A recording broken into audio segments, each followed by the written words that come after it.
नमस्कार, आप देख रहे हैं डी लाइव न्यूज। आइए नजर डालते हैं आज की बड़ी खबर पर।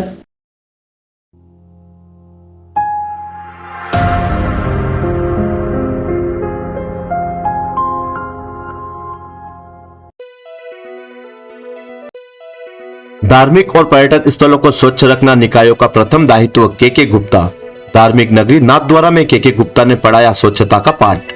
राजसमंद।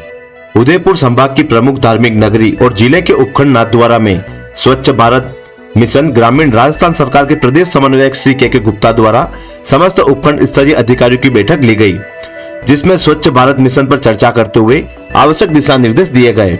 बैठक के प्रारंभ में नाथद्वारा विधायक श्री विश्वेंद्र सिंह मेवाड़ा द्वारा के गुप्ता को श्रीनाथ जी भगवान की तस्वीर भेंट करके स्वागत अभिनंदन किया गया। बैठक को संबोधित करते हुए गुप्ता ने कहा कि किसी भी निकाय का प्रथम दायित्व होता है कि वह धार्मिक स्थल और पर्यटक स्थलों के स्वच्छ और सुंदर बनाए रखे। बैठक को संबोधित करते हुए गुप्ता ने कहा कि किसी भी निकाय का प्रथम दायित्व होता है कि वह वहां स्थित धार्मिक स्थल और पर्यटक स्थलों को स्वच्छ और सुंदर बनाए रखे, क्योंकि वहां पर श्रद्धालु और पर्यटक सर्वाधिक मात्रा में आते हैं और यदि ऐसे स्थान पर गंदगी और कचरा पड़ा रहेगा तो वहां आने वाले लोग भी उस क्षेत्र के संबंध में नकारात्मक छवि लेकर जाएंगे। आज कई निकायों में यह देखा जा रहा है कि लिक्सी वेस्ट निस्तारण का कार्य भ्रष्टाचार का अड्डा बन गया है। उससे भ्रष्टाचार से मुक्त कर उसे ईमानदारी से कार्य करना चाहिए तथा फैली हुई गंदगी को साफ कर शहर में फैलने वाली बीमारी से शहर को मुक्त बनाने में कार्य करना चाहिए। उन्होंने कहा कि नाथद्वारा धर्म की नगरी है, यहाँ लाखों टूरिस्ट दर्शन करने आते हैं, जो कि आस्था का एक बहुत बड़ा केंद्र है। ऐसे में इसे स्वच्छ रखना नगर पालिका के हर कर्मचारी का दायित्व के साथ साथ कर्तव्य भी है। स्वच्छ भारत मिशन के तहत सबसे पहले 100% घरों से कचरा उठाना चाहिए। कचरा गीला और सूखा अलग अलग उठाना चाहिए। कचरा समयबद्धता से उठाना चाहिए और 365 दिन उठना चाहिए, जिसकी मॉनिटरिंग जीपीएस सिस्टम से नियमित होनी चाहिए। देरी से या कचरा नहीं उठाने पर पेनल्टी का क्लोज होना चाहिए। इसमें किसी भी प्रकार का समझौता नहीं होना चाहिए। यहाँ यह बात ध्यान देने योग्य है कि जब भी कचरा उठाने वाले टेंडर किया जाए, उनका टाइम पीरियड 2 साल से ज्यादा ना हो तथा उसमें फाइनेंशियली इफेक्ट करने वाली कंडीशन नहीं होनी चाहिए।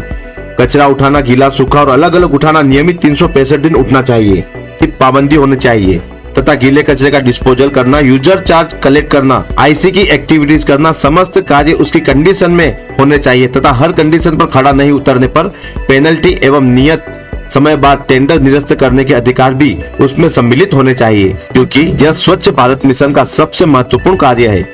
अगर इसे ईमानदारी से किया जाए तो शहर को निश्चित रूप से स्वच्छ बनाया जा सकता है। टेंडर में किसी भी प्रकार का घोटाला या मिलीभगत नहीं होनी चाहिए अथवा अपने मिलने वाले को टेंडर देना अथवा अनुचित लाभ देने की दृष्टि से टेंडर की कंडीशन नहीं डालनी चाहिए। गुप्ता ने कहा कि देश के यशस्वी प्रधानमंत्री नरेंद्र मोदी और राज्य के यशस्वी मुख्यमंत्री भजनलाल शर्मा का स्वच्छ भारत मिशन के प्रति एक विजन है और इसको साकार करना निकाय के समस्त अधिकारियों और कर्मचारियों का दायित्व है। दोनों ही सरकार इस विषय पर बहुत गंभीरता के साथ कार्य कर रही है, जिसमें किसी भी प्रकार की लापरवाही और कोताही बर्दाश्त नहीं की जाएगी। उन्होंने कहा कि स्वच्छता का विषय प्रत्येक जनमानस के साथ जुड़ा हुआ है और हमारे प्रदेश का प्रत्येक निकाय स्वच्छ और सुंदर रहेगा तो वहाँ निवास करने वाले लोग भी स्वस्थ रहेंगे।